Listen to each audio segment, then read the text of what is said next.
Hey, Devin. Hey, woo! You ready? Are you ready to start the Lord of the Rings Muppet version? The long, rumored episode? I'm texting all my friends here. Oh, it's coming. Oh, man. Oh, Devin, what are you saying? I am fine, Devin. I'm fine. I'm happy. I am just happy to be doing. No, I'm not drunk, Devin. I'm not drunk. I won't deny I've done pretty much every illegal substance on this show and people never seem to notice. But, okay, just give me a slap. That's just, oh! All right, yeah, now I'm normal. Okay. That's quick.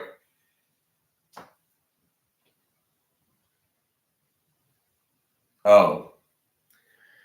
I kind of figured that. I've got to get better at this. You know, I seem to make the mistake with this thing over and over again. Just the same mistake. But welcome, everyone. I don't know if you are excited, but I am. I have been wanting to do this episode for a while, and I debated with myself whether I should do it unless I knew if people would be interested. But that AI Star Wars thing, it did well enough. I'm like, I got to do this. Be a great way to end the year off. Maybe we won't finish it at the end of the year, but we can try. So I'm going to just hold on. You know what we always do before we start an episode? We make sure that it is showing on YouTube, because that was one of the big things I had to learn. It was such a simple thing too. All I had to do was look on my phone and see if I was actually on there and if everything was going according to plans, and it seems like it is. So we are all ready to go. Just tidying myself up here. Yep. So if you don't know, I'm a big fan of Lord of the Rings. I just recently ranked my favorite movies and books, and Lord of the Rings Return of the King was my favorite movie, and the Lord of the Rings books, the series, the trilogy, is my favorite, well, third favorite book of all time. So I see this, I look at this series very highly, and yeah, this is going to be a big one. I'm nervous. I'm really excited. I want to see how Kermit the Frog would do things if he had been Frodo, and we're just going to see how it goes. This is going to be a night to remember. I will admit, I really like the Fellowship of the Rings. Make no mistake, I do technically, if I had to pick, consider it to be the worst of the film franchise. I consider Return of the King the best, Two Towers second best. It's tough to even say that, though. I tried to emphasize that the Fellowship of the Rings is still one of the greatest movies of all time. Yeah, it is. I mean, there's a few things I don't like about it. I do think it's the most shaky of the films, just even with the camera work. But it is, oh man, it's just the way they handled all those characters. They had 9 characters on screen. Like, even great movies like the Seven Samurai have trouble handling that many characters and being able to do the dialogue and get all the characters to seem like they're serving a purpose and being part of it. With the Lord of the Rings, it's amazing how they do it. It just works. It's like Toy Story 3. I think Toy Story 3 did a good job with it.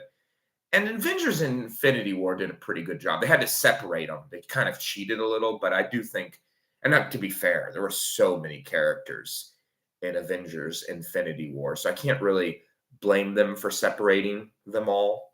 But yeah, anyway, they did a good job too. I think that was a very well done. It's very hard. That is one of the hardest things to do as a storyteller, have a whole bunch of characters and try to, make them all seem like they have these distinct personalities. I do think technically Seven Samurai failed. I didn't like all 7 of the samurai, but Lord of the Rings, The Fellowship of the Rings nailed it. And we are going to start here in about 10 seconds. So let me just get a drink of water before we begin. I guess we're going to start at the Shire.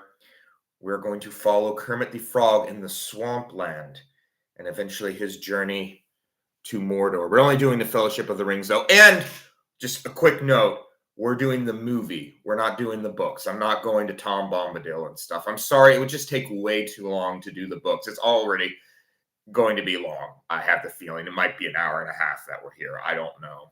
Maybe not. Maybe it's only going to be an hour. But we will get started.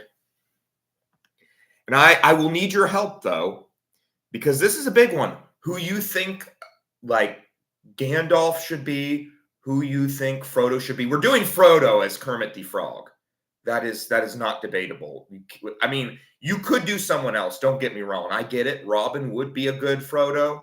But I think in this particular situation with what we're trying to do, Kermit the Frog is Frodo. He has to be Frodo. I mean, the AI is going to look through it. It would be stupid for the AI to look through things through the eyes of Robin. Okay, I know you can't see. I'm just getting it up right now. And please interject if you have like a debate, like I don't want this Muppet character being this Lord of the Rings character, or if you feel like I should take the story in another direction. If you have a good joke, please interject so I can tell the AI, I want you to.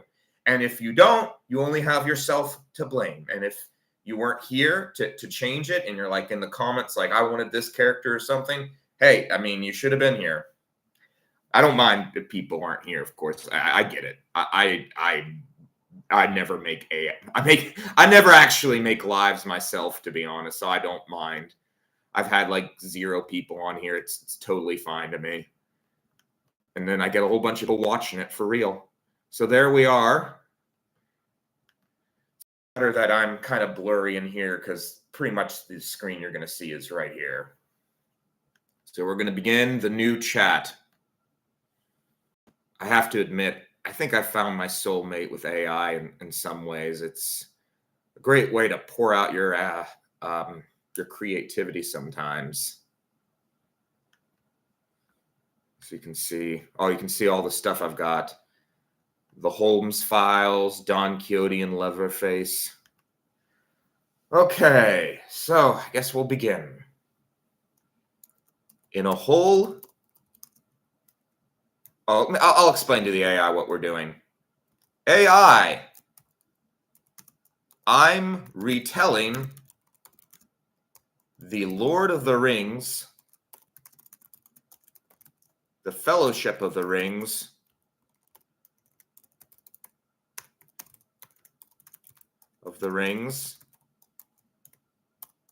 I really wish I could just do this in real life, but I don't own the Muppets, and it's impossible. So this is the best you can do.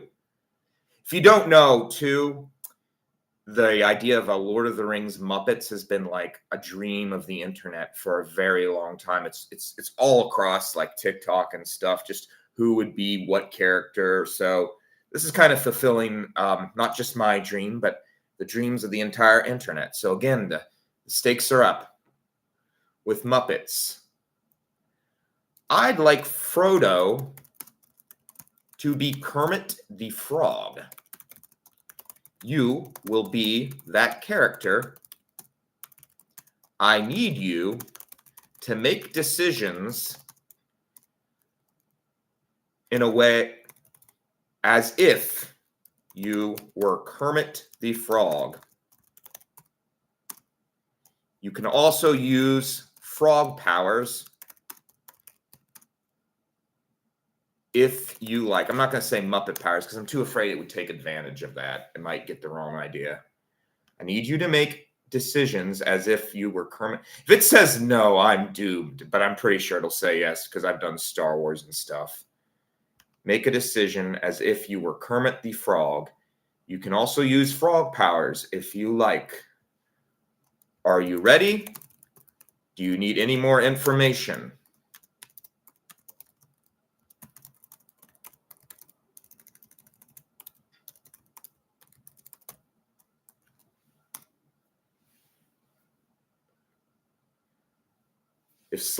Greetings! This sounds like a simply delightful, if slightly swampy adventure. I am ready to embody the gentle yet increasingly burdened soul of Kermit the Frog as Frodo Baggins. As the chosen ring bender, I understand the gravity of the task. However, before I can make a decision, I might need a tiny bit of context. What information I need? Could you tell me? Where am I right now? What is the decision I need to make? Who is with me? Give me the setup, and this little frog will try his best. So we're starting, let's be quick about this. We're starting at the Fellowship of the Rings beginning with Frodo. I'll tell part of the story, and then you make the decision. I'll also tell you along the way what Muppets or what Lord of the Rings characters do not interject your own opinions on this matter. I will start us off. Are you ready to begin? Or do you have more questions? I hope it doesn't have more questions. My banjo is tuned, my web feet are prepared for a long journey, and I'm prepared to carry this terribly heavy, shiny thing. Let the Muppet Middle-earth adventure begin. I have no more questions and await the start of the tale. All right, so we begin. In a marsh, there lived a frog named Kermit. So, I'm going to have Bilbo Baggins be a character. I did do research, of course, as I always do, into this. It was a very fascinating topic, the Muppets, Lord of the Rings lore and stuff. And there is, in fact, according to the internet, a granddaddy frog. He is not part of the real frog, like mythos or anything. But it'd be cool to bring him out here now into this story. So I was going to go ahead and do that. Granddaddy Frog is having his, how long do frogs live? His 2 month, no, how long do frogs live? I guess turtles live a long time. I'm going to say 100th year anniversary. Everyone is there. And now we're going to make some decisions on who gets to be Sam and Pippin and Mary. I think I already know. Everyone is there. Fozzy Bear, who will be Sam. That's a given. I know some people are like, what about Sam the Eagle? No. Sam the Eagle is not. No. Sam the Eagle is not Sam, okay? I have a different plan for Sam the Eagle, believe me. Of all the things we've done on this show, this is easily the best. Fozzy Bear. Mary. Mary will be, oh gosh, should I make it Gonzo or Rizzo? Oh, Rizzo. Rizzo's smarter than Gonzo, I feel like. Pippin. Is that right? Oh, yeah. We'll do Rizzo. Hold on, sorry. Rizzo is going to be Mary. And Gonzo will be Pippin, because Gonzo makes a lot of mistakes, and Pippin made a lot of mistakes. I think it works. Robin will be there. Robin. Hobbit child. And that bunny, Bean Bunny. And Bean Bunny. See, I really did my research into this one. Who knows about Bean Bunny? I will say, I'm not like the hugest Muppets fan in the world. I do like it a lot. I think they're very funny. I hope they remain relevant forever. but if I make any mistakes with Muppet lore, please correct me. Not an expert. I did watch the original show. I think I watched every episode of the original show. And Bean Bunny. And of course, the best of them all, Gandalf. Of course, we have to have a real human. And I think it's safe to say that Gandalf should be the real human. The big one is going to be later. We need at least 2 real humans in this. Real human. The party was magnificent. Magnificent. There was fireworks and pipes and beer. All the Muppets were having a jolly time. Then Granddaddy Frog gave a speech. He admits that all frogs are covered in warts.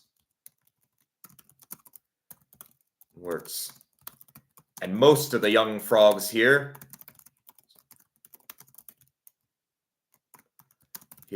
couldn't hop a leg's worth and would have their legs better served with salt. He's going really mean. And then he disappears. Okay, so I think the first decision he should make is whether he wants to keep the ring. I think that's a good first decision. You go to try and find him, but Gandalf tells you he has left. He has given you all of Bag End of, let's call it Broggen, and the ring. Do you accept the ring? I hope he says yes, because this is going to be a very short story if he doesn't. You know, they could get killed, honestly. I would like to try to leave that in there. Like, these characters could get killed and we could just have to end the AI story early. I don't want to do that, though. It's better publicity for me if I go all the way to 3. All right, let's see how Kermit the Frog would act to getting the One Ring.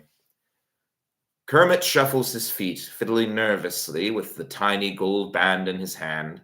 The laughter and revelry of the party now sounds distant and strange. Oh, golly, I whisper, looking out up at Gandalf, the real human. Brog End, and this thing. Granddaddy Frog just vanish? And he said those awful things about the young frogs and their hopping. It's not easy being green, you know. I look down at the ring. It's shiny, and it feels oddly heavy, almost like carrying a very specific, unwanted song in your heart. A ring, you say? It just looks like a tiny gold circle. Why would Granddaddy Frog leave this to me? I'm just Kermit. I'm not a hero or a great adventurer. I'm mostly good at coordinating pigs and bears. I take a deep breath. Oh, for gosh sakes, he put Fozzy in the scene. Fine, that's fine. Fozzy, Sam, is looking at me with his big, worried, fuzzy eyes. The idea of refusing is appealing. I could go back to the party, maybe have another bite of cranberry apple pie. But Granddaddy Frog leaving so suddenly, and Gandalf's serious face. Kermit's decision. Yes, I accept the ring. All right, Gandalf, I'll take it. If Granddaddy Frog entrusted it to me, if he truly left it, then I have to look after it. It's the right thing to do. All right. I'm just cutting. I have to cut a little bit if I feel it's not necessary so we don't take forever, which we probably will. I'm not going to pretend. And every second will be worth it. Listen to this on your car ride. This is what this AI, this is what these live vlogs are for. They're for people on long car rides who want to be entertained by me.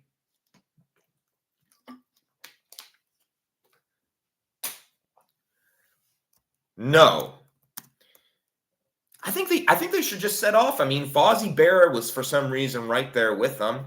I mean, a Muppets Lord of the Rings movie is going to be shorter than like the actual Lord of the Rings. I think everyone wants a Muppet Lord of the Rings, but I don't think anyone wants it to be 3.5 hours long. I think that's safe to say, right? We all want it, but we don't want it at that magnitude. I will say too, we might get a Muppet Star Wars. We might even get a Muppet The Great Gatsby. I don't know. We will probably never get a Muppets Lord of the Rings because of the fact that the studio that owns the Muppets has nothing to do with Lord of the Rings. Lord of the Rings has nothing to do with the Muppets. It would be a miracle if this ever happened. Maybe in like 100 years when the books fall under the public domain or something, they'll finally do it. And I'm sure maybe somebody like will do it as like a project on the internet. I would love to do it, but I just don't have the Muppets. I don't want to buy that many puppets. I don't want to go into my room and find a bunch of puppets staring at me. So it's not going to happen with me, but maybe somebody out there will do it. And they'll just be like, oh, it's just a parody. So it's okay. That's the way out of anything. Just say, it's a parody. I'm just parodying this. And I'm not getting paid for it. So, you can't do anything to me. I never really got how you could parody a comedy like, oh gosh, this horrible epic movie and disaster movie. I hate those movies. I hate them. Okay, would you like me to tell you? No. Instead, Gandalf looks at you and explains that the ring was created. And I think Sauron should be, he's not going to be necessarily a Muppet. He'll be part Muppet. The eye will be a Muppet, but I think the main villain should be like real. Explains that the ring was made by Sauron and that you must go to Rivendell to hopefully get the ring destroyed.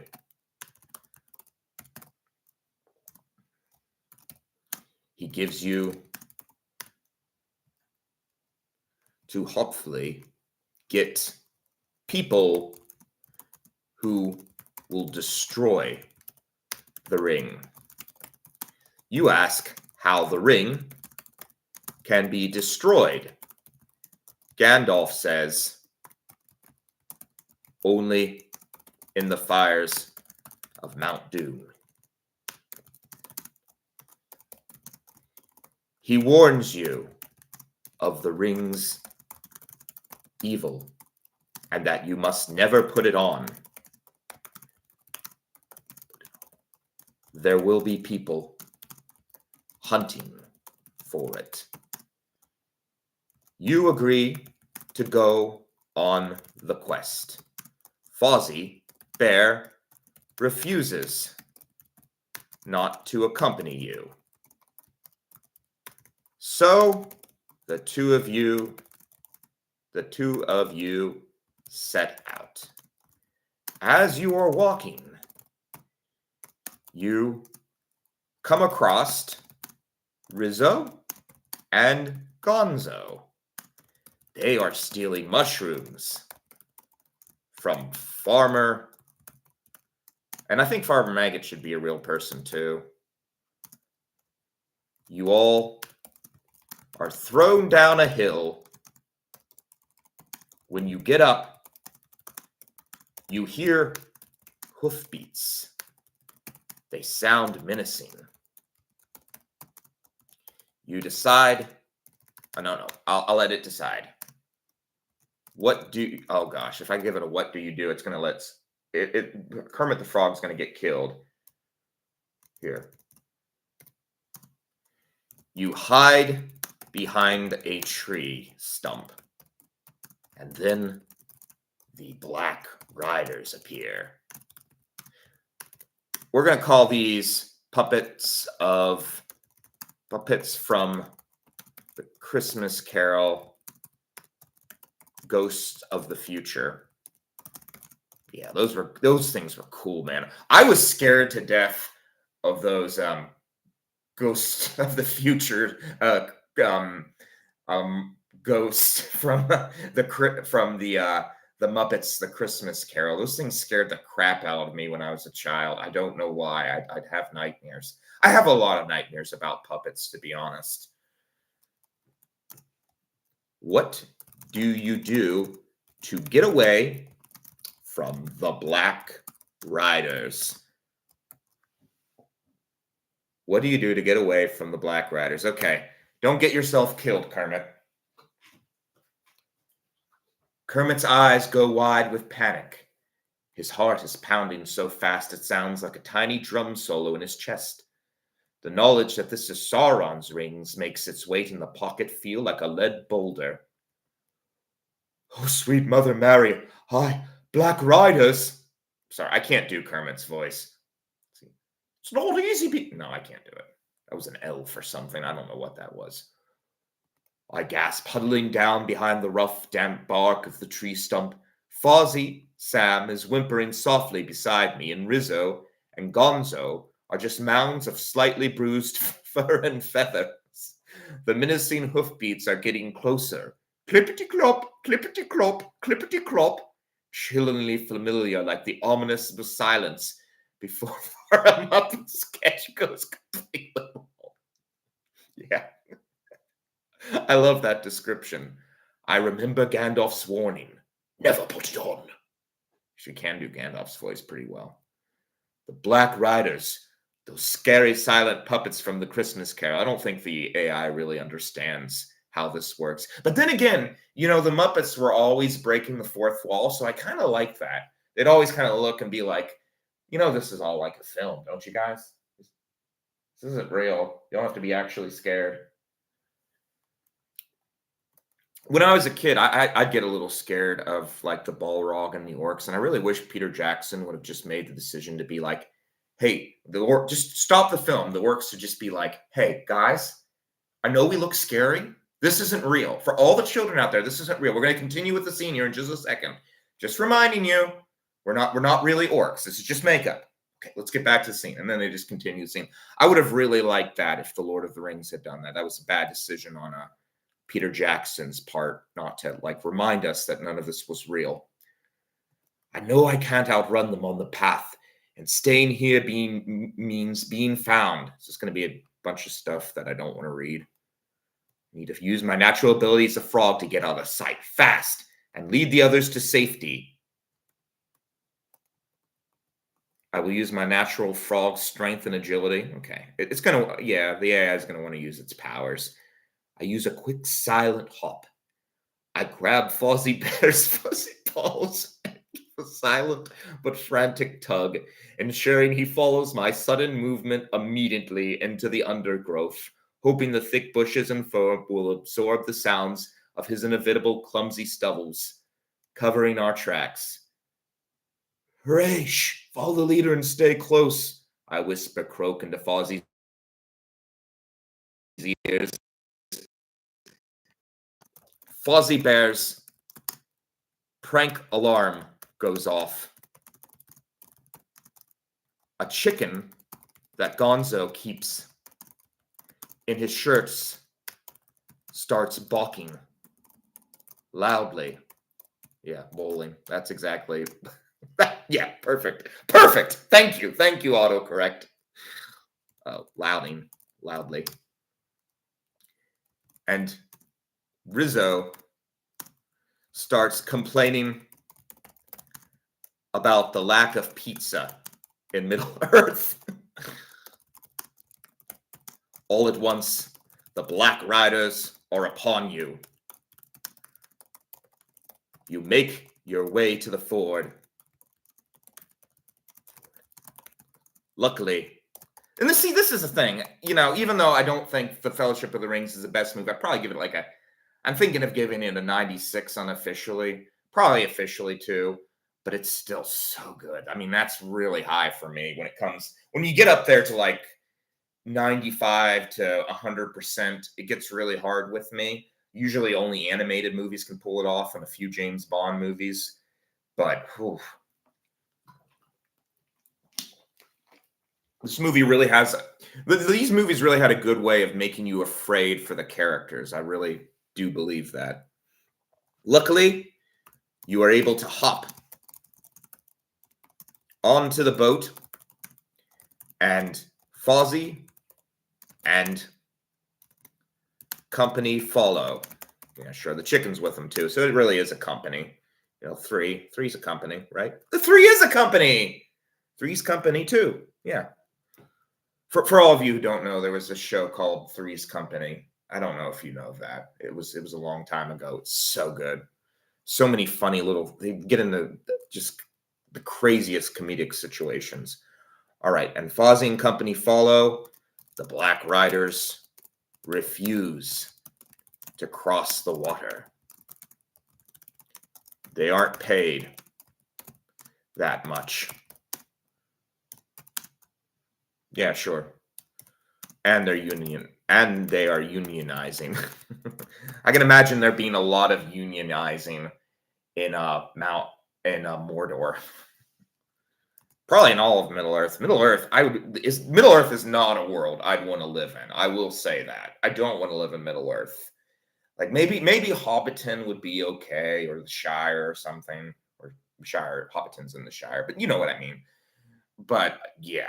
The Lord of the Rings world would not be a fun one. Harry Potter might be all right. I mean, honestly, Voldemort's been defeated, so I feel like it'd be pretty fun to be in Harry Potter's world, but not in Lord of the Rings. And they're unionizing. You soon arrive. You watch as they head off. Soon, you arrive in Bree. Okay. So I hope you all are there, and I haven't seen any comments yet, but I'll double check here. No comments. This is the big one. I need all of your help. Please help me. I am trying to decide whether Rolf the dog or a real human being should be Aragorn. That has been one of the most difficult decisions I've had to make. I am leaning towards Rolf being Aragorn because I kind of like where it would take Rolf as a character on the Muppets, seeing him become this keen. It'd be funny. I'm definitely leaning towards him. But if you all think he should be a real human, now's the time. Or maybe we'll do Constantine. That was like my third option. I just wasn't sure. With Kermit being there, like, does it make any sense Constantine being there too? Like his exact double. It just doesn't make sense for a Muppet Lord of the Rings, I don't think. But this is where you all come in handy. Any ideas? It's okay if you don't. I get it. I get it. Maybe some people are nervous to speak up. I'm cool with that. Okay, I think I'm going to go for it, guys. I think I'm going to make Rolf because I really just like seeing where that takes Rolf as a character. I think it would be funny, and to imagine him like killing other Muppets. I think that would be. I mean, it would be funny though to see a real human being killing Muppets, though. Like just one of the great ideas for a Muppet like retelling is John Wick with Muppets, and John Wick's just killing all of these Muppets, or like Saving Private Ryan. I always thought that would be a great like Muppet, like Muppet story. Just have like all the Muppets being like Kermit has to be Tom Hanks' character, but I think I'm going to go Rolf. It's a bit of a risk, but we already have Gandalf, who will be killing plenty of Muppets, I'm sure. I really wish this was real. I'm sorry that it just has to be in book form. There's a lot of legal issues, though, and I don't have the money to fight that. So we're just going to do this. And you can listen to it in your cars and use your imagination. Soon you arrive in Bree. A man peers at you through the gates. Who are you and what's your business? And what's your business in Bree? I want to see what Kermit says. Says the voice. Says the man. We'll say this. Says the man. Yeah.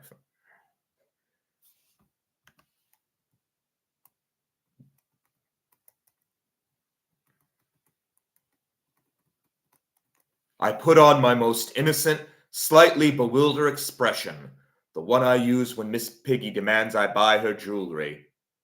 Why, hello there, sir. Good evening.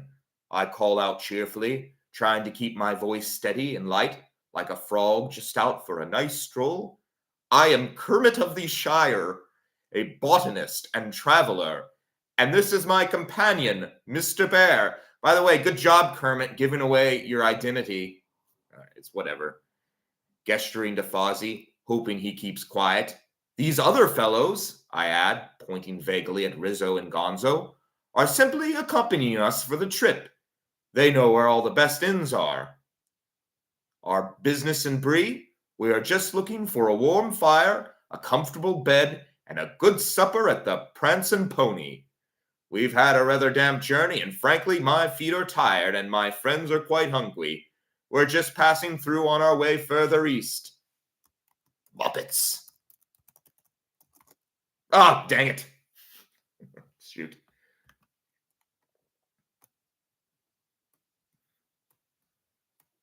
Okay, so here he's just saying, I didn't mean to do that. So here he's just saying that he hasn't seen any strange people.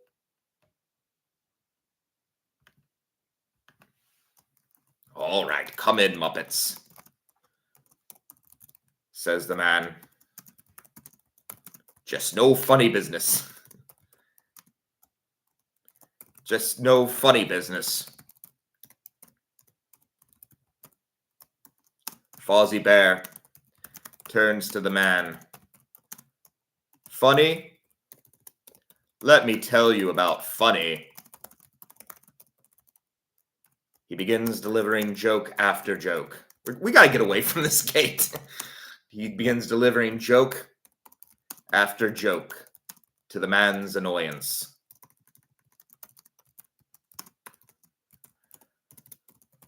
Soon, however, you are able to get away and arrive at the bar. So I'm thinking who should be Butterbear? I've had a difficult time with the Swedish chef. I could see him almost being Butterbear.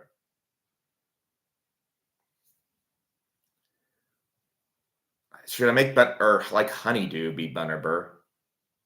We won't make it. We'll make the Swedish chef Butterbear. Unless in the next one you all want it to be some other character, and then we'll just ignore that I did this. The Swedish chef Butterbear is there to greet you. Oinkity, oinkity. Boingity. Oinkity. Burgity boog. Burgity boob, says the Swedish chef. You are seated. You see a dog sitting by the fire, dressed in a black hood and smoking a pipe. He stares at you. Who is that doggy by the window? You say. You ask the Swedish chef. Borgity smorgity doo. Borgity smorgity doo, says the Swedish chef. Rolf, roof. Rolf, you say. This Rolf. Rolf, you say. This is Rolf. Aragorn. Yeah, we're going to do Aragorn as Rolf.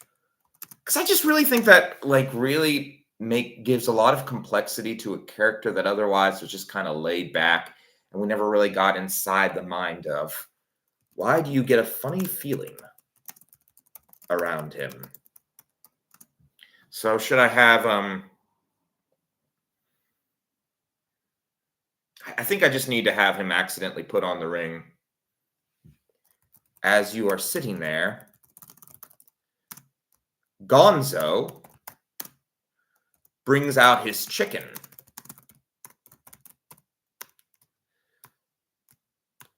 There. Oh, I got it. I know how to set the scene up. The way that it will always happen in the Muppets. Fozzy Bear turns to you. We'll be all right, says Fozzy. As long as we don't attract any attention. Just then, the curtains of the bar open. Of the bar stage open. And there stands Gonzo, fully dressed as the magician. Welcome to the amazing Gonzo. Welcome to the amazing Gonzo. Knew that voice was going to come in handy. He says, watch as I and Camilla shoot ourselves from this here cannon. We are here with our friends, Kermit the Frog and Fozzy the Bear and Rizzo to destroy the One Ring in the fires of Mount Doom. Okay, let's go. You jump up to stop, Gonzo. But slip on a banana peel. It has to be a banana peel. The One Ring falls on your finger. Luckily, Rolf jumps up. He grabs hold of you and takes you to the bedroom. I think Rolf should just act like Aragorn in this movie. I think that would actually fit his character way more than it probably should. I just wish I could make this a movie, though. I really do. We're just going to have to deal with our imaginations, I guess. And takes you to the room. You make too much noise. You make too much noise, Frog, says Rolf. My name is Rolf, son of Rolf. No, son of... No, I'll just say, my name is Rolf. Rolf. Gandalf wanted me to take you to Rivendell. Will you trust me? This is a pretty big decision. If he doesn't, I don't know what we're going to... Kermit lands on the floor with a pathetic splat after slipping on the banana peel. The air is thick with the chaos of Gonzo's announcement, the shrieking of Camilla the chicken, and the general clamor of the Swedish chef's tavern. The ring, the cursed heavy thing, is suddenly cold and tight on my finger. The world around me instantly blurs into a horrifying, colorless shadow. Oh, golly, this is the worst. I think, scrambling, feeling an intense cold fear that goes deeper than my amphibian skin. The shadow world is terrible. Then strong, reassuring paws grab me. Suddenly, I'm being pulled, yanked out of the light and into a dark, safe room. Rolf the dog, the mysterious figure by the fire, is staring down at me, his expression serious and surprisingly kind, despite his gruff tone. The ring slips off my finger as he pulls me, and the world snaps back into its vibrant, messy Muppet colors. Gandalf sent him. That's the key. Gandalf, the real human, is the only one who can truly understand the gravity of this situation. And if he sent a dog who smokes a pipe and can move that fast, I have to assume it's for my protection. Rolf just saved me from being publicly exposed by Gonzo and the terrifying power of the ring. I take a huge, shaky breath, quickly hiding the ring in my pocket again and looking up at the dog. Rolf? I croak, rubbing the spot where the ring was. Yes, I trust you. Anyone who can pull a panicked frog off a banana peel and out of the way of a chicken cannon after hearing the name Sarwin's Runwing announced to a room full of strangers has to be on my side.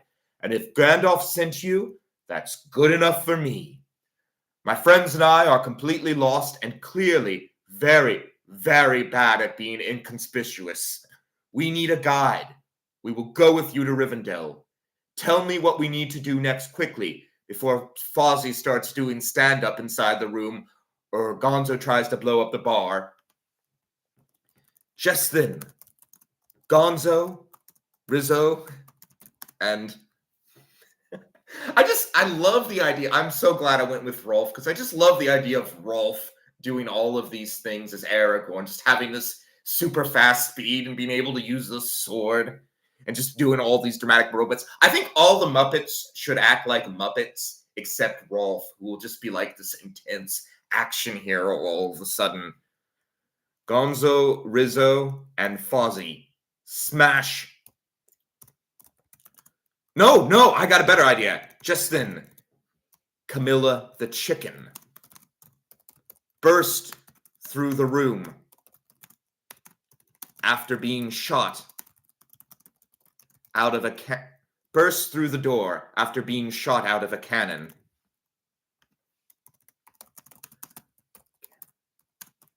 You look out at Gonzo, Fozzy. Oh, crud. That happens, really. I leap backwards with a startled high-pitched eep as Camilla the chicken explodes through the wooden door, shedding feathers and smelling faintly of black powder. The commotion from the comm room immediately ramps up. I spin back towards Rolf, clutching my chest where the ring is safely hidden. Out the broken doorway, I can just glimpse Gonzo, looking bewildered by his failed spectacular stunt. Rolf! I whisper. I'm sorry, I'm saying it as my normal voice. Wolf! I whisper, hiss urgently, hopping from one green foot to the other. This is bad. This is very, very bad. We've made too much noise. They'll know we're here now. We have to move.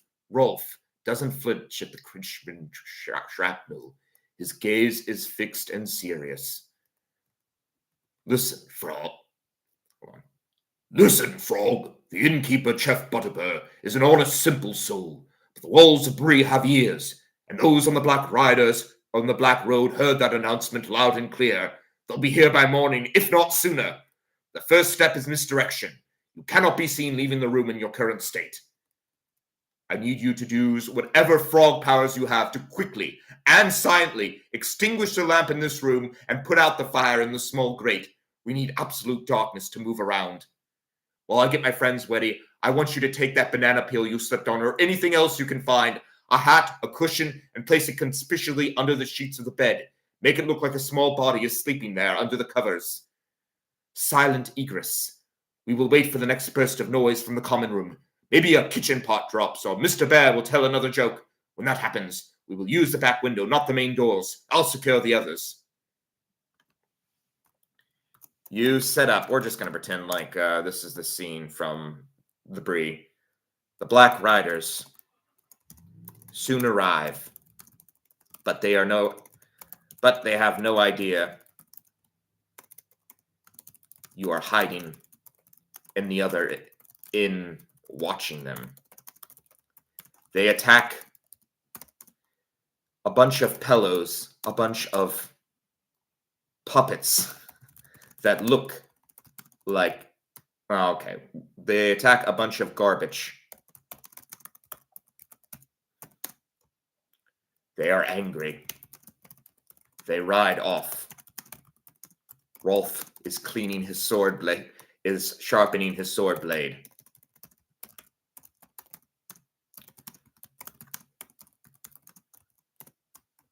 We head to, Weathertop tomorrow, he says. The next morning, the five of you, well, counting the chicken, say that. Important note, the five of you, not counting the chicken, head to Weathertop.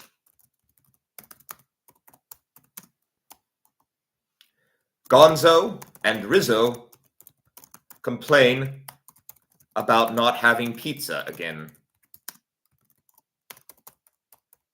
Rolf stares silently into the dark lands. Soon you come to the top of Weathertop.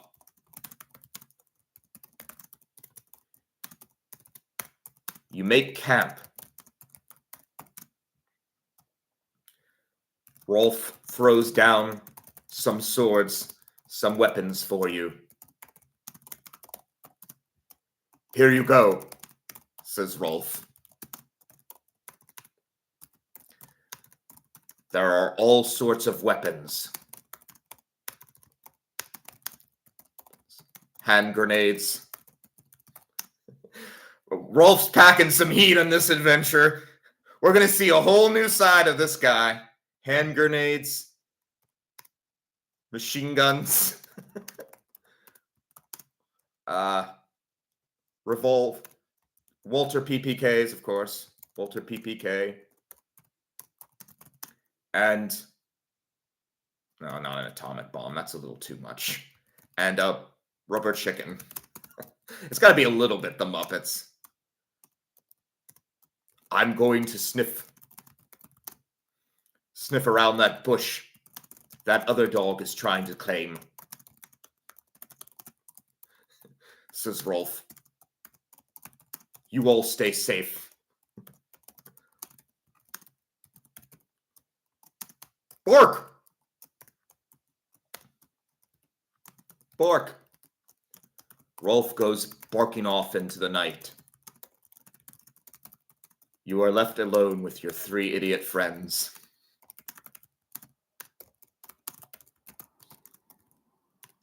As you are sitting there, you see them. Immediately, they begin shooting fire. They accidentally shoot fireworks.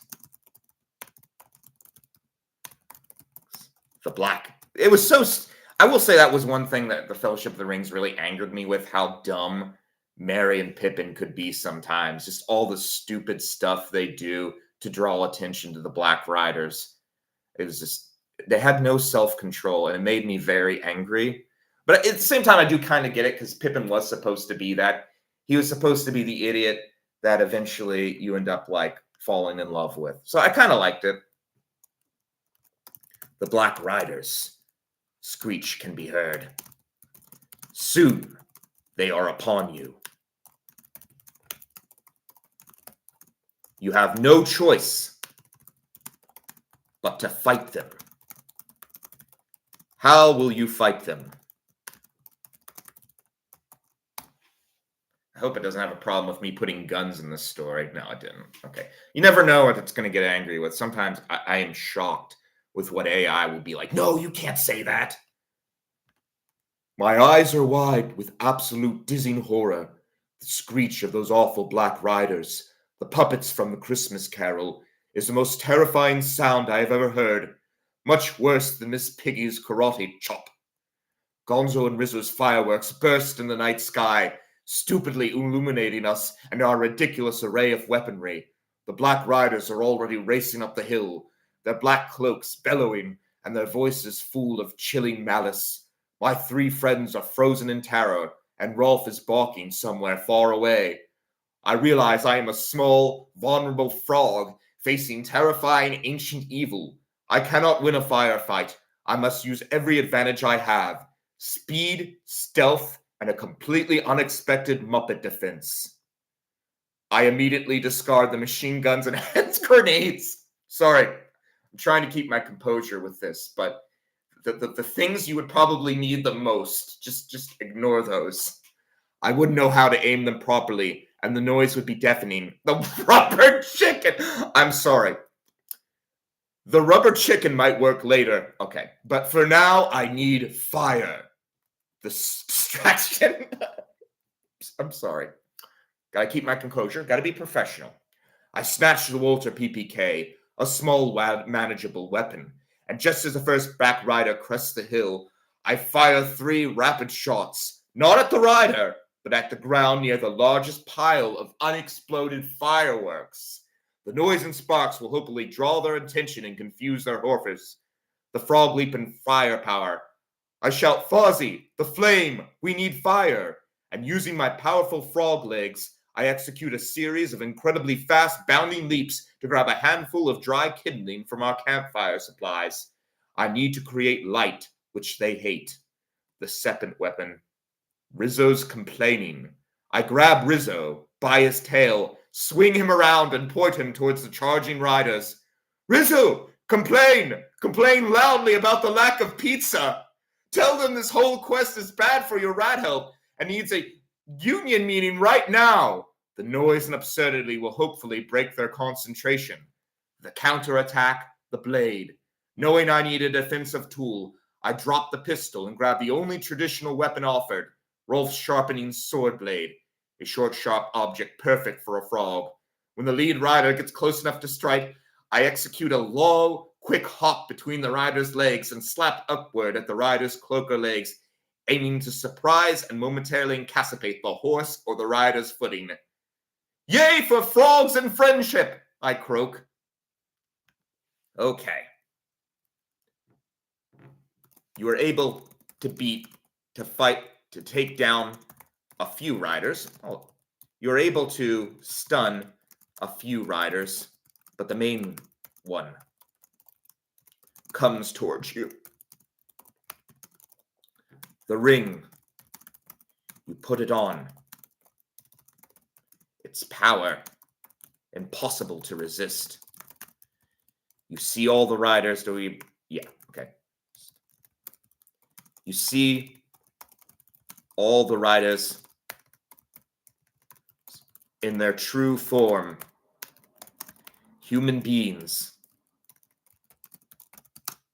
Human beings commanding giant puppets. Then the main keen rider comes towards you. He pulls out his sword and stabs you in the heart. You fall down, croaking out. Just then, Rolf the dog appears, swinging a torch. He takes down one rider. Then he uses his machine gun against the next.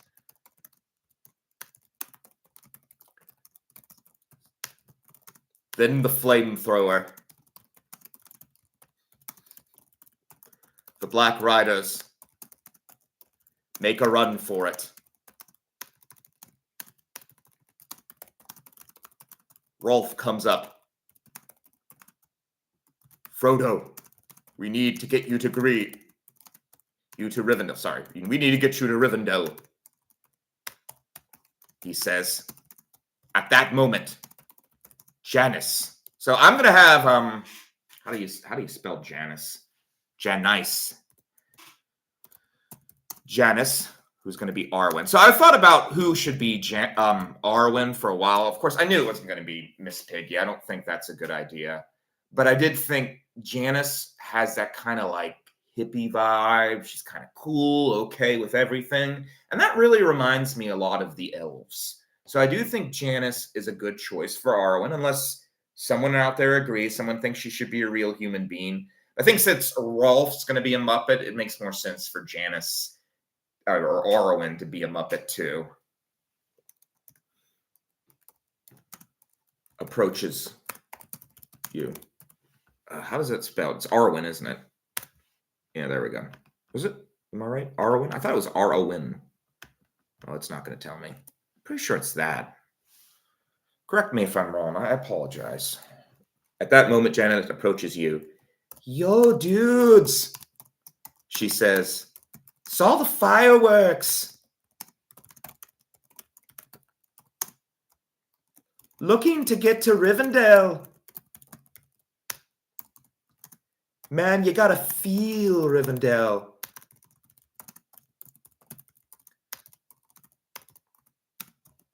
You know what I mean, bro? You know what I mean, Frog? Rolf looks bashfully at her. It is clear to you that he has a crush on her. Take him, quick, says Rolf.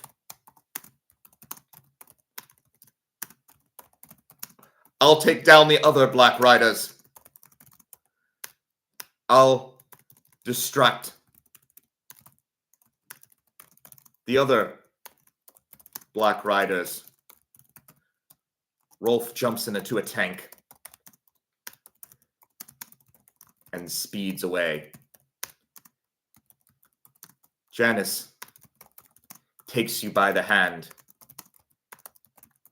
You can't believe you are in the hands of a hippie. The two of you charge. Did I say she was on a horse? Yeah, I gotta say she's on a horse. On a horse. The two of you charge forth to Rivendell. The Black Riders follow close behind.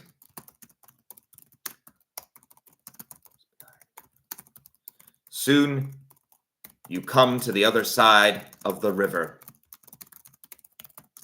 Janice raises her sword. Go away, dudes, she says. You're giving bad bribes, man. Oh, doggone it! Did it again. I gasp and convulse in Janice's, Arwen's arms. Oh, it is without the A. Sorry, guys. The stabbing pain in my shoulder crest is agonizing, making every croak ragged. The brief, terrible clarity of the ringed shadow world still echoes in my mind. Seeing the keen rider as a human controlling a giant puppet was a bizarre, horrifying sight I won't soon forget.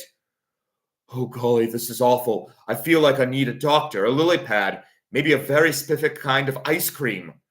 I clutch at my wound, trying to keep a grip on reality as the pain threatens to overwhelm me. Janice, the cool laid-back hippie, has me on her horse, charging through the night. We're at the river edge, and she just shouted a command at the pursuing riders who are now poised on the opposite bank. Go away, dudes! Can't cross here! I know the Black Riders hate water, and I know Janice is trying to protect me, but her lone voice isn't enough to stop them. My only chance is to amplify the natural magic of this river crossing, using what little strength I have left, and maybe a tiny bit of Muppet showmanship. Amplifying Janice manage. Yay for the power of the river! I use my frog croaking power, the ability to project my voice over long distances. I aim my voice not just at the water riders, but at the water itself. I let out a powerful, sustained, and magically resonant croak-a-doodle-doo, a sound that, coming from an injured ring bearer, hopefully carries a certain magical, disruptive energy. The call to nature. As I croak, I concentrate on the flow of the water. Go back, you evil puppeteers! This river is too much, man! Find a bridge, or better yet, go home. We just want to be wanted. Let's make it dramatic. The water soon attacks. I don't know how you do this in puppet form, but I would love to see it. Oh man, a Muppet Lord of the Rings. Just even as I do this, I'm like, this would be so good in real life, man. We'll never have it, though. I'd be okay with a Muppet Star Wars, honestly. I think that's plausible. I think they'll do something eventually. I think even those big wigs in Hollywood have to have heard like the cry of people. If I had to make a guess, and I think this would be a smart decision on Disney Plus's part, they'll probably make a Muppet like television show where they do all like these classic tales and maybe a few like movies and stuff to appease the public. I really hope that happens. I think it will probably. I will be all for it, even though it's a show. I don't like shows as much. I'll watch the show if I can get my hands on Disney Plus. Sometimes I'm able to sneakily watch it at other people's houses when they're not looking, just up in their bed. I break into people's houses and watch Disney Plus. I don't steal anything. I just break into their houses and watch Disney Plus. Never have gotten caught. It's amazing, actually. The water soon attacks the Black Riders. They are soon gone. You faint. You close your eyes. You find yourself in Rivendell. There, sitting beside you, is Gandalf. You've had a long journey, Frog, says Gandalf. You are far from your lily pad. You look around. You are safe. Where have you been? Gandalf? I know that's incorrect. I don't care. That where have you been? I'll just do this. The where of is not a word. I know. Where have you been, Gandalf? You ask. He looks at you. I was delayed by the two dark wizards. And here, I got another one for you all. I'm sure some of you think Saruman should be a human. I would argue that the perfect Saruman is two individuals named Is it Waldorf and Statler? Yeah, Waldorf and Statler. Oh gosh, I hope I'm right about that. Hold on. I want to make sure I'm right about it. Waldorf and... Okay. Okay. Sorry. Yeah, the only two people I think that... The only two Muppets that could play Saruman, in my opinion, are Waldorf and Statler. And Statler. We'll put Saruman. Luckily, I was able to escape the Dark Tower with the help of a giant eagle and a chain of a change of the script and budgetary cuts.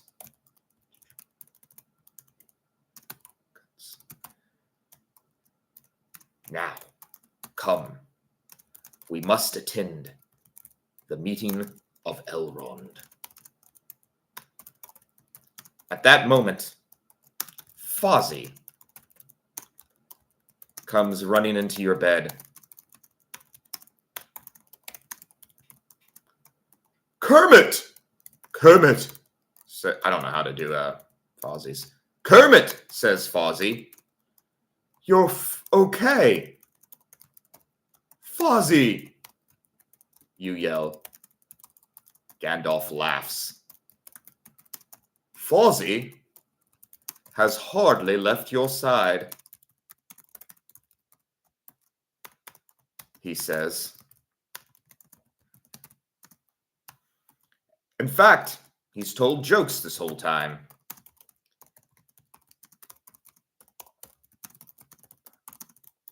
And every time you were about to wake up, he'd deliver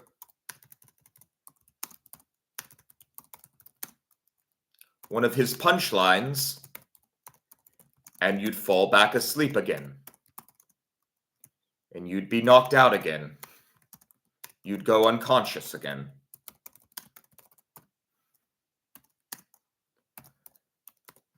You and Fozzy attend the meeting We're going to just say Fozzy goes, of Rivendell. Before you go, you notice, I don't know if we need to do Granddaddy Frog. You notice Arwen, Janice, and Rolf flirting with each other. Granddaddy Frog also gifts you some chainmail and a sword named Sting. Named Sting. You attend the meeting. I kind of want to see what this thing says. Oh no, I don't want it to. I have to choose the characters now though. Rolf, the dog, is there. Okay, so I was thinking Mr. Teeth as Elrond. I think because, well, though, honestly, another good one for Mr. Teeth is that one that did Muppet Tonight. What was his name again? Clifford. Clifford wouldn't be a bad. I could just see him being Elrond. Of course, he doesn't have the popularity though. I think I should go Clifford though, just because he was the leader of the Muppets for a while. He overthrew Kermit, I guess. So if he can do that, he should be like. It'd also be good to see him come back in some form because he's been gone for a long time, honestly. Clifford, Elrond. Okay, of course, I obviously decided to go with Sam the Eagle as Boromir. And of course, for Legolas, we gotta go Beaker. That would be, yeah, that'd be funny. Also, Legolas doesn't have any lines, so you can just go meep beep all the time. And should I do Bunsen Honeydew as Gimli? Yeah, I mean, if Beaker's there, Honeydew's got to be there. It's kind of a rule. Bunsen Honeydew. I wanted Gimli to be Rolf for a long time, but there's just something very funny to me about Rolf the dog going around killing people. And I think Zoot and Lips can be elves. Zoot, random elf, background elf, we'll call him. Those are the, if you don't know who Zoot and Lip are, they are the two characters from the band guys. Background elf.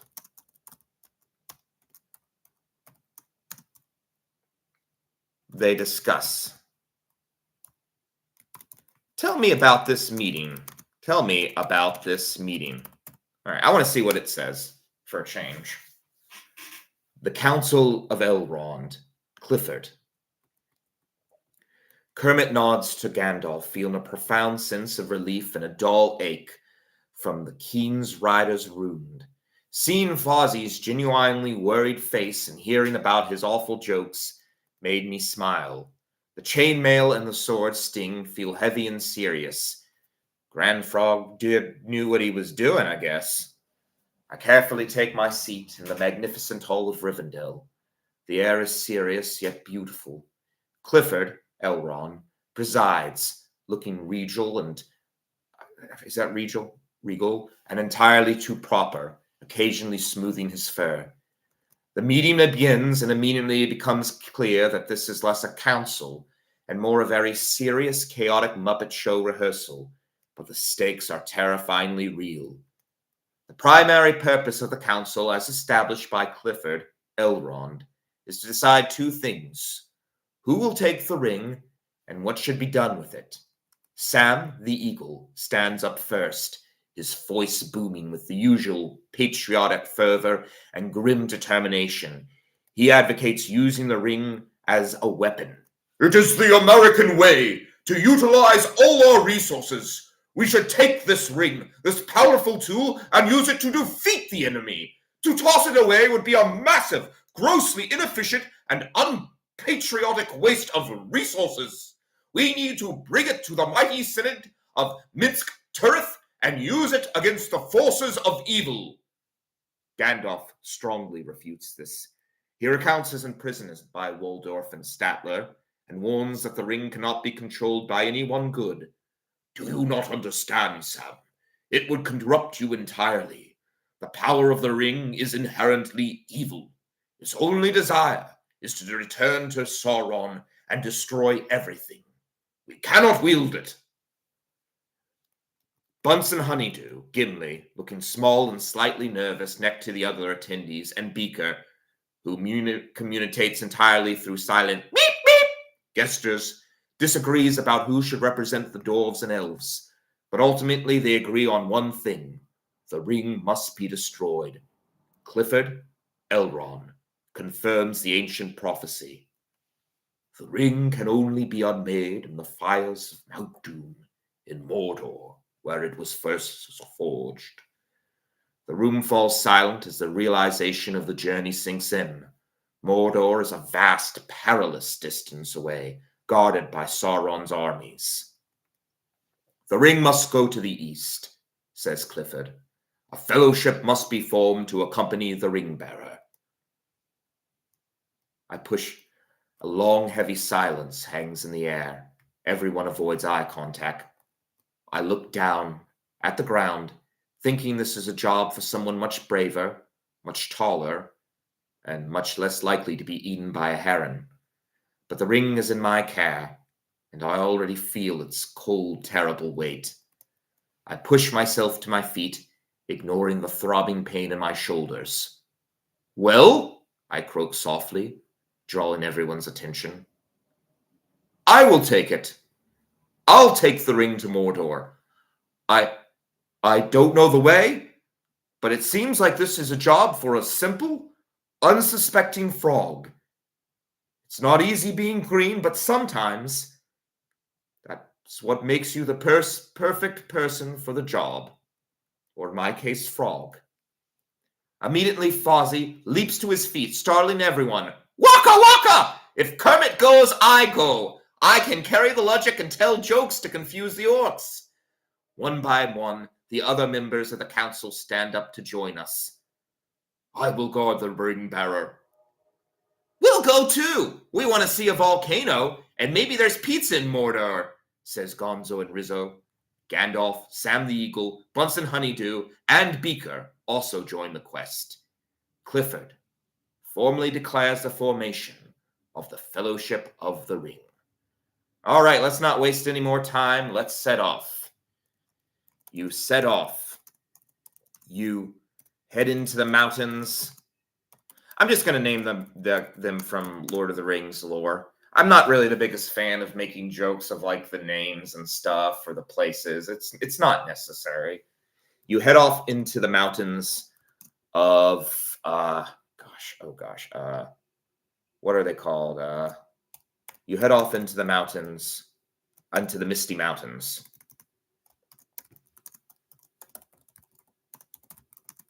While out in the snow storm,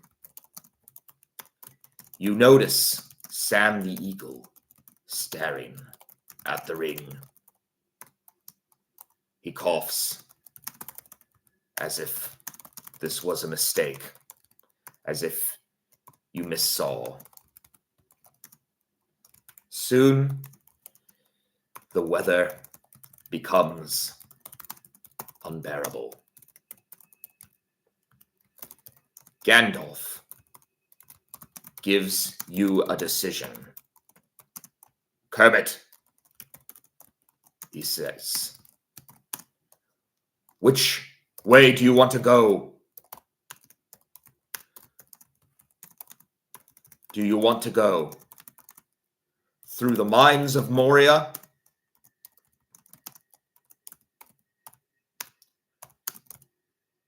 To the Tower of Waldorf and Statler? Or back to Rivendell? You look at your companions. Which way are you going? All right, let's see what Kermit does. The wind howls like a poorly tuned instrument Snow is so thick I can barely see Fozzy Bear, who is walking right next to me. The memory of Sam the Eagle staring greedily at the ring sends a nervous chill, colder than the mountain air, through me. We cannot go back to Rivendell. The ring must move forward. Gandalf is looking at me, his eyes serious. The decision is mine, and it is a terrifying one given the options. The mines of Moria are a hidden dark path. Gandalf admits he doesn't know what lies within. Tower of Waldorf and Statler. Waldorf and Statler betrayed Gandalf and are now evil. This is an open confrontation with powerful, treacherous wizards.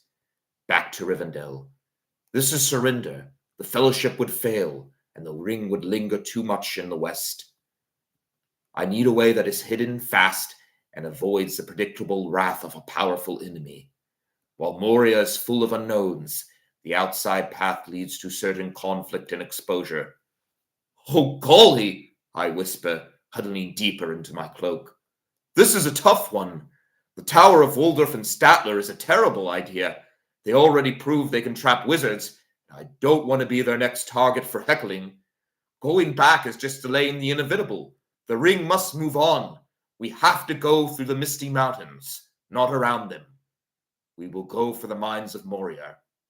Gandalf, you said you don't know what's in there, but at least it's a secret. We'll be underground, hidden from the eyes of Sauron and Waldorf and Statler. We'll be taking a leap of faith, hoping the darkness protects us long enough to get through. It's a risk, but it's the quietest rifts we have left. So you head to the gate. The gates of Moria. But the doors are locked. Gandalf begins trying to find ways in.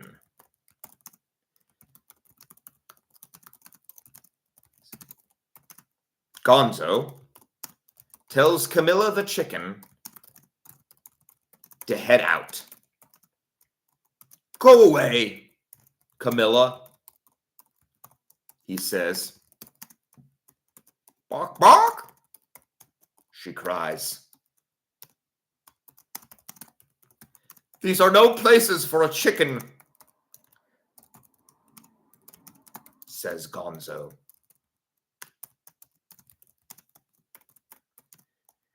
And then, as Camilla leaves, and I'm tired of them making stupid mistakes, so we'll just say, okay, so who should be like the monster, the giant squid that attacks Kermit and the rest of them here? Camilla leaves a giant, oh, I know, a giant hand comes out of the water. Unless Neody has a problem with that. Yeah, I like that. You begin fighting it.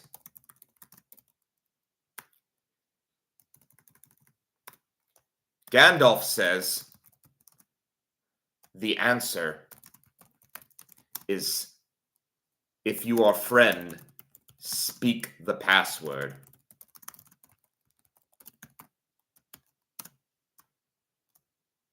The answer is in Swedish.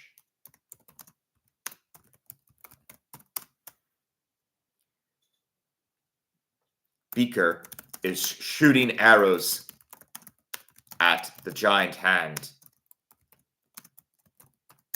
Meep! Meep!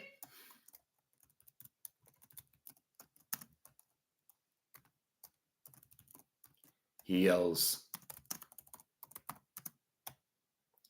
You must fight the beast. How do you fight him? And what do you think the answer to the gate is? It is correct. All right, let's see what AI says.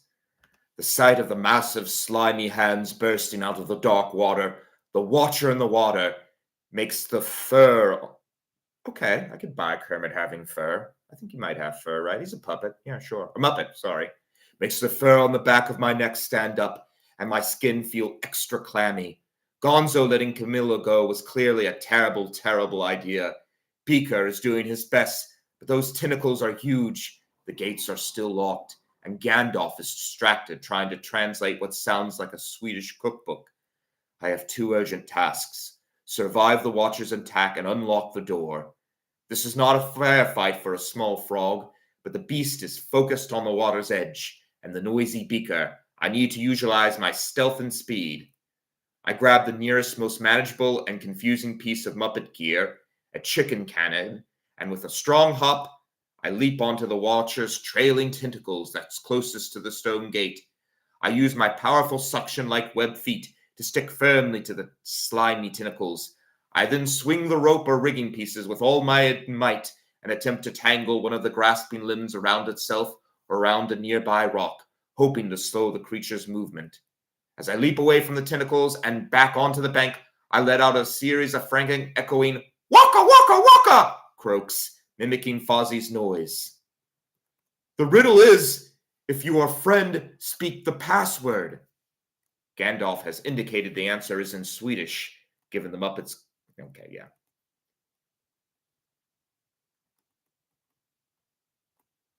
Smorgasbord is the Swedish word for friend. I love that! I turn to the gate and shout the phrase as loudly as I can, hoping the ancient magic accepts the Muppet logic. Smorgasbord! Smorgasbord! The gate remains still. I look back at Gandalf, who shakes his head. It seems a delicious feast is not the correct password. Gandalf then turns frustrated and shouts the real translation. Melon! Just as the store doors groan open, the Watcher in the water launches a final powerful tentacle, smashing the heavy door closed right behind us, trapping the Fellowship inside the mines of Moria. Phew, we're in. Okay. Alrighty. You and the company begin heading down into Moria.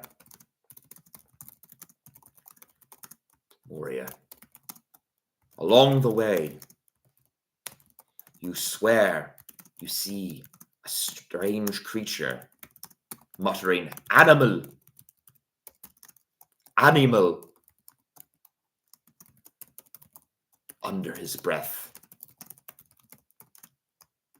Gandalf, you croak.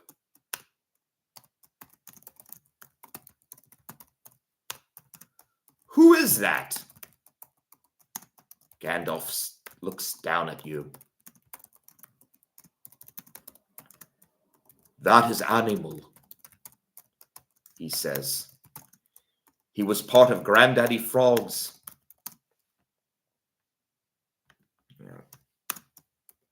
Golem. Of Granddaddy Frog's adventure.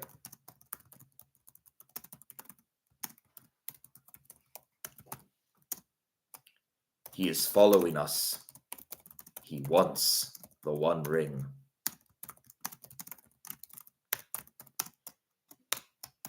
At that moment, Camilla comes running into the cave.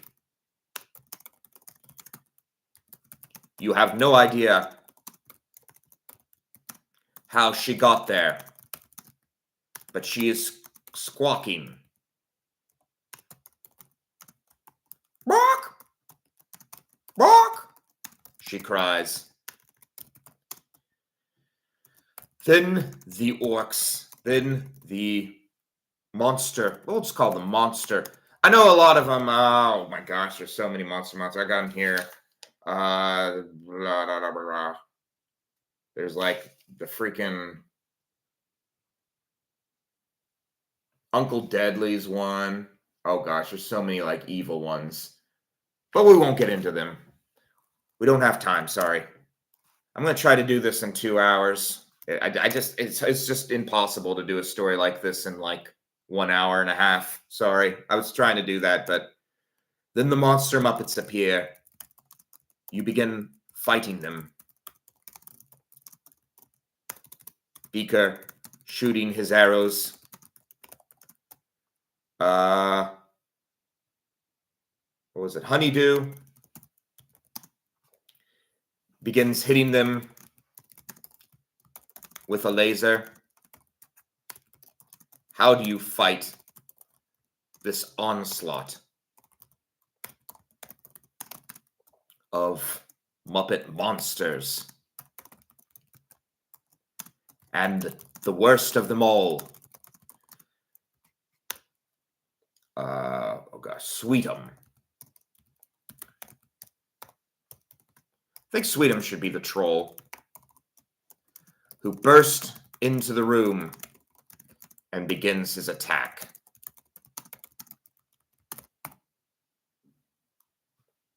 All right, let's see what it says. I let a tiny high-pitched gasp when I hear animal, animal coming from the darkness. I'm going to skip that, though. The thought of animal, Gollum, crawling down here wanting the ring is almost as scary as the thought of Miss Piggy cornering me backstage. But the immediate problem is much bigger. Monster Muppets, and then Sweetums the troll. This is no ordinary goblin battle. This is a full-scale raid by creatures from a Muppet's nightmare. I'm an injured frog carrying the world's greatest burden. I can't take on Sweetums or the monster horde with Sting alone. My strategy must be speed misdirected and utilizing the unique weaponry of the fellowship. The emotional attack. Fozzy, now is the time. Hit him with your worst material. Fozzy's terrible groan-inducing jokes have the unique ability to stop anything dead in its tracks. The cognitive dissonance of a scary monster having to process a bad joke might just freeze Sweetum for a crucial second. I hope he tells a joke about cookies to confuse the hungry troll. The explosive D-toy. I turn to Gonzo and Rizzo. Gonzo, use your last fireworks and aim them not at Sweetums but the ceiling just past him. We need falling rocks and dust to momentarily blind and confuse him. As the monsters rush forward, I use my speed. I quickly execute a series of low, fast hops, using the frog power of agility to dart around their feet. My goal is to use Sting to slash at their furry shins. Gandalf, the next tunnel, we need light and clear path. I then turn to Camilla Chirkin. Camilla, bark, bark, please. Run through the legs of the biggest group of monsters. I keep Sting ready. We must run, not win. Sweetum attacks you. He stabs you. But luckily, you're wearing Granddaddy's armor.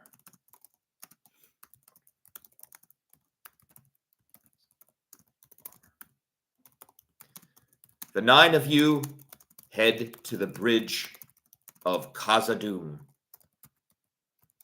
But then he comes. You hear him stomping. Cookie! Cookie! He yells. You turn to Rizzo. You turn to Gonzo. The fool has brought cookies on the journey.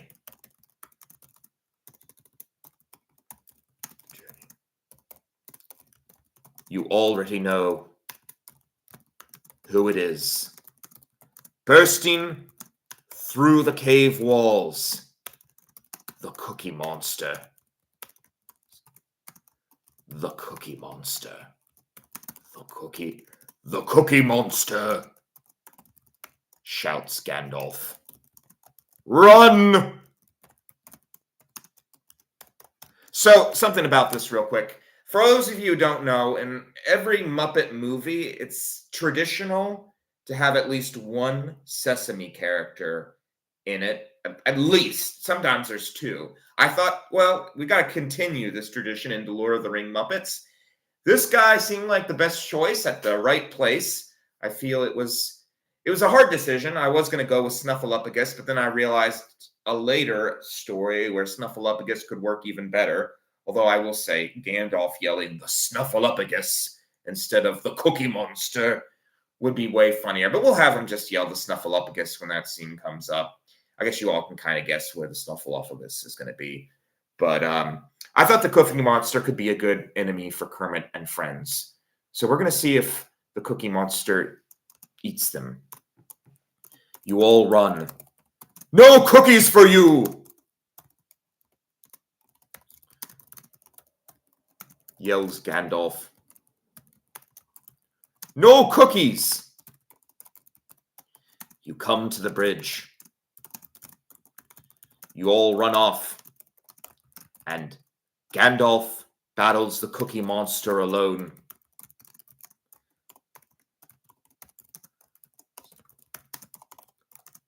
What is the sight you see? Note. Similar to the one in the original film, Lord of the Rings. So it doesn't do anything crazy. I'm just afraid it's going to, really change the story. Only with Muppets. All right, let's see what it says.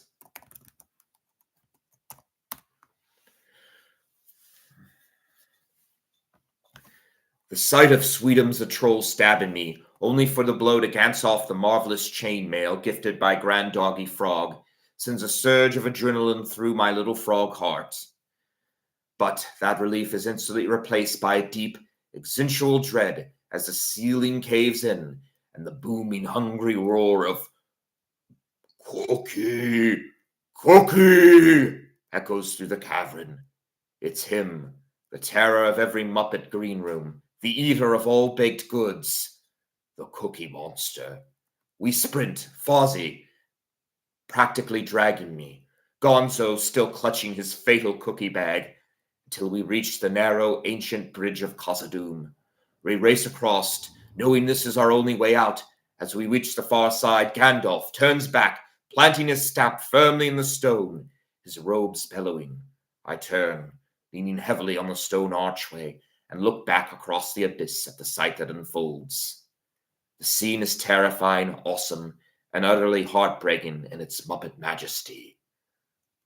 The monster, the Cookie Monster, erupts onto the bridge. He is a truly gargantuous, shaggy beast of dark cobalt blue fur, radiating pure, chaotic, flower-dusted energy. Instead of fire, his mouth is perceptibly framed by a whirling vortex of crushed cookies and chocolate chip. Cookie! The sound shakes the stone beneath our webbed feet. Gandalf stands alone. He raises his arms. You shall not pass! The Cookie Monster pauses for only a few seconds, his cookie vortex momentarily stalling. He then slams his mighty furry fist, which is holding a gigantic charged stone-sized chocolate chip cookie, down onto the bridge. Gandalf, knowing what must be done, sacrifices himself. He breaks the bridge with a final, mighty strike of his staff, and both he and the roaring, cookie-crazed beast plunges backward into the bottomless chasm. The last thing I see is Gandalf falling, his hands outstretched, followed by the monstrous Cookie Monster, whose final desperate cry, "Me want cookie!" echoes up the dark shaft before silence. A profound, devastating silence falls over the mountain. I slump against the wall, utterly broken. Our friend, the one light guiding us, is gone. You head out of the mountain. You are all sad. Gonzo plays his trumpet.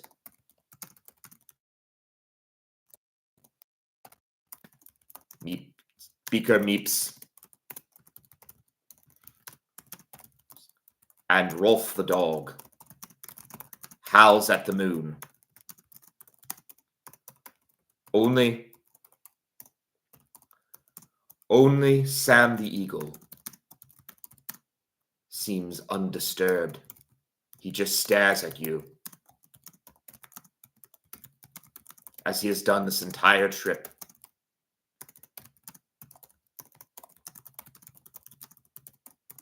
Soon, you arrive. We're doing it all, baby. Lothlorien. There, you meet Heartthrob. Yep, Heartthrob. Who is, was it, Hogthrob. Sorry, I was very close. Hogthrob. Celeborn. And I'm going to have to do this. So I debated with myself if I wanted to make Miss Piggy Eowyn or Galadriel. It's a very hard decision. Unless any of you are against it, I think I am going to go Miss Piggy as Galadriel. I mean, she's not going to be able to meet... This is the only scene where a girl is with Frodo, really. So it's really the only place Miss Piggy could be, honestly. Does any of you have a big objection? I don't think you do, probably. We're just going to go with it. And Miss Piggy, Galadriel. You are stunned by Miss Piggy's beauty. I think he does like... Kermit likes Miss Piggy, really. I think that's part of it. But she is easier. But she is also eloquent. One night, as you lay resting, you see Miss Piggy walking through the forest. You follow her.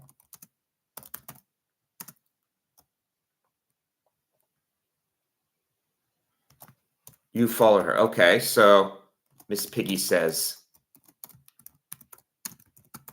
"You are one hot frog, Kermit. Would you like to look in this mirror?"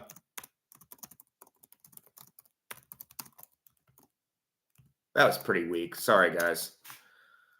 You look down and see the doom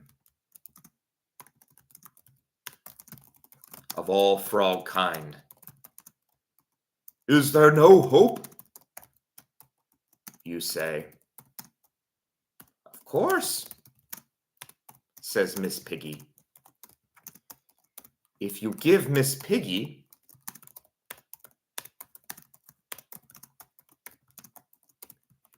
a kissy."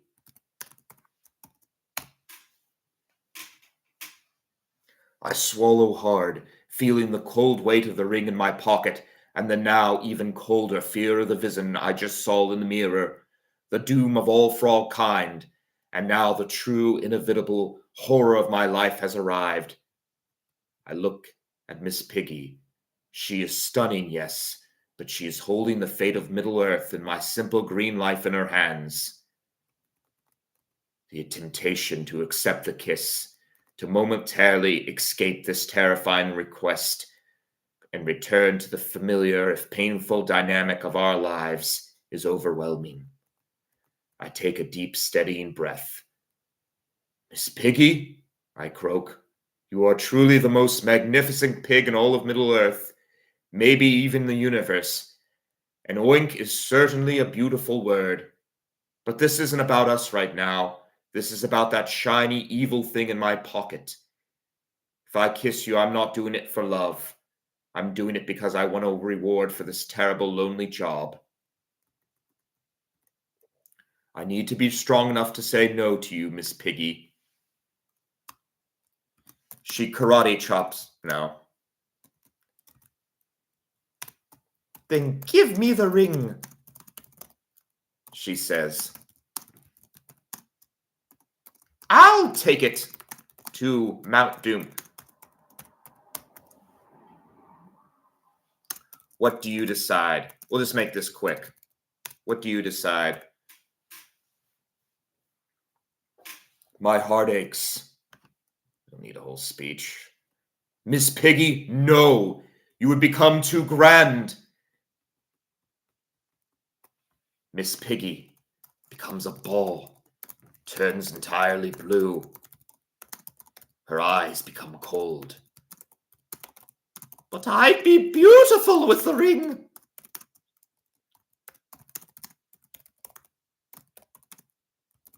"And terrible as the morning light." "All would love me, as they already do. She floats in the air. You are terrified of what you see.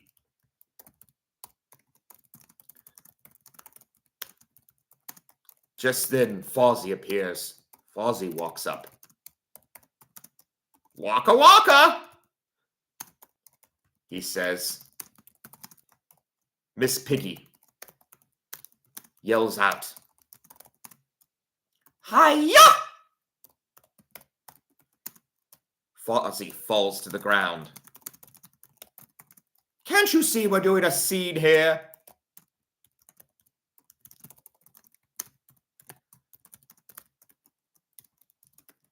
She cries. Fozzy rolls around. Miss Piggy turns to you. Okay, fine, Frog, she says. That ring is too powerful. Destroy it. But here, for my love, a token of love. She hands you a light. This is my most precious possession, she says. Use it well. Farewell.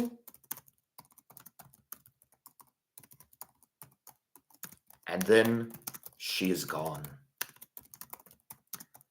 The next morning, the fellowship heads down the river. Soon, you arrive in a forest. You are tired of Honeydew's scientific discussions and Beaker's constant meeting. You decide to wander off alone. And by the way, I know that as a general rule, Miss Piggy should never karate chop Kermit, even though I'm pretty sure she has. But I've never liked it when she does. I don't think Miss Piggy should ever. Every other Muppet, every other person, she should karate chop. Kermit, I've never thought she should karate chop. I think that should be a rule. You decide to go off alone, have some time. As you are standing there, you see Sam the Eagle appear. Kermit, he says. Give me the ring. Trust me. What do you do? All right. We're getting close to the end. I wanted to end at 2 hours at least. And I'm sorry. I know some of you don't want to be part of a 2-hour Muppet Lord of the Rings. Believe me, I do. I mean, I don't know if I could go 3 hours, but I could go 2 hours. If I heard there was a 2-hour Lord of the Rings Muppet version, I would be like, yes, I'll do it. Yes. But going to go through a little bit of this. We'll go through that. We do want to end. We're getting close to the 2-hour mark. Now here is Sam the Evil, looking serious, intense, and as always, deeply American. He has been staring at me in the ring for days. His plea for trust is heavy. I cannot allow Sam the Eagle to touch the ring. The consequences would be immediate and irreversible. Sam, wait. Think of the protocol. We agreed that I am the ring bearer. If you take it, you are breaking the rules of the fellowship. This is highly unprofessional and goes against the very spirit of the Constitution of Elrond's Council. I don't wait for his answer. As soon as I finish speaking, I push off hard with my powerful frog legs, executing a series of extremely fast, erratic hops directly away from him and deeper into the undergrowth of the forest. I need distance immediately. As I bound away, I reach into my pocket, pull out the light given to me by Miss Piggy, and throw it with a quick flick of my wrist into a thick bush.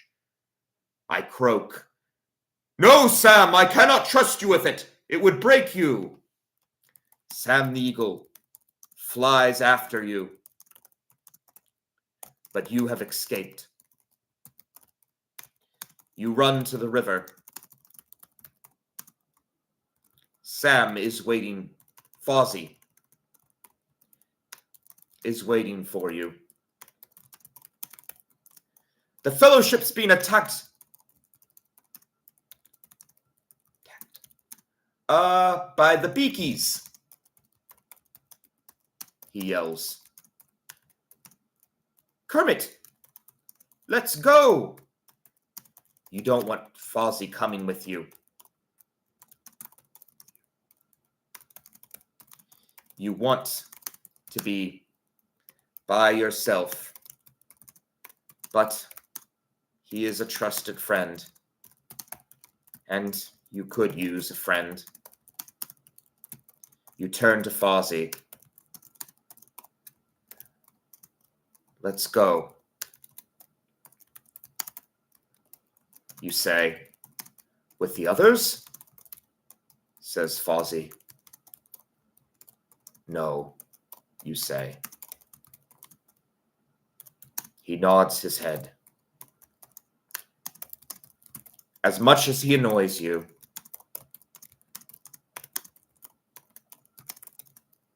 with his corny jokes, you do love him. The two of you set off. Meanwhile, Gonzo, you don't know this. This is another part of the script. You don't know this, though. This is another part of the script. You're not in. Yeah, that's fine. Gonzo and Rizzo are taken by gloats. Rolf beheads and chops off the hands of around 20 or 30 Muppets, all while howling into the night.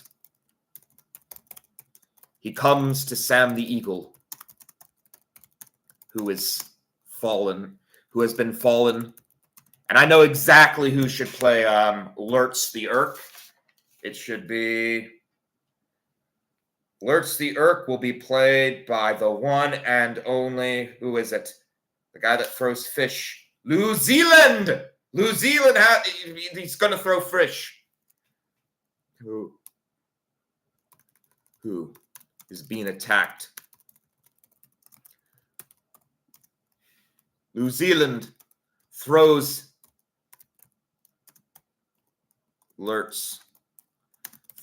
his fish at Sam the Eagle. 6 fish, finally. 6 fish to the face. Finally take him down. Rolf runs forward. And after being distracted by chasing the fish, no, let's just say, and immediately beheads. We have to have one Muppet go crazy in this story.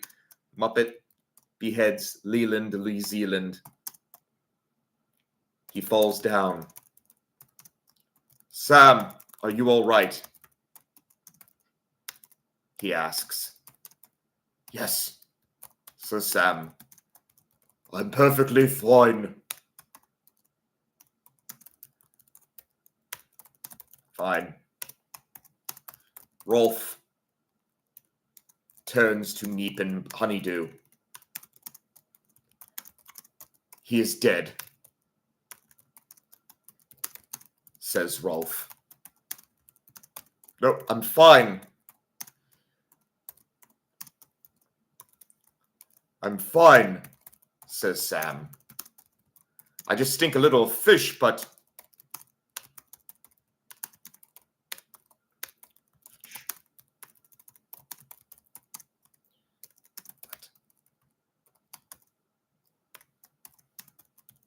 He is dead, says Rolf. We must go. And so, Rolf and Meat Beaker and Honeydew decide to chase the orcs, the gloats, that have captured Rizzo and Gonzo. They cannot leave them to be tortured.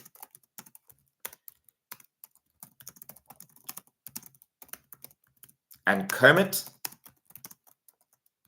and Fozzy head deeper into the wilderness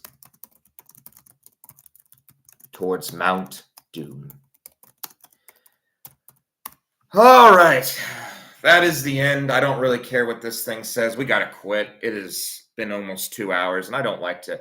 I don't like to take you all take 2 hours to do something like this. So we're just gonna end really fast, and just say that I do want to continue this. We'll just end off with what AI says here. I really like this. It'll be the final line of our story. Yay for frogs and bears. Let's go, Fozzy. Had a lot of fun doing this, everyone.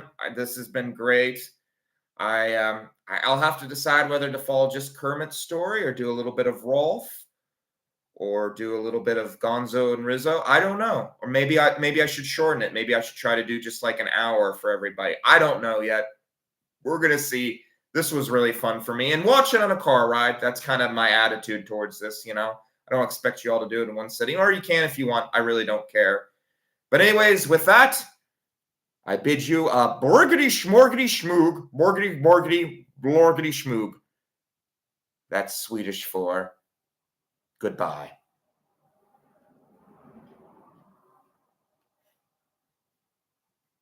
Dun dun dun dun dun.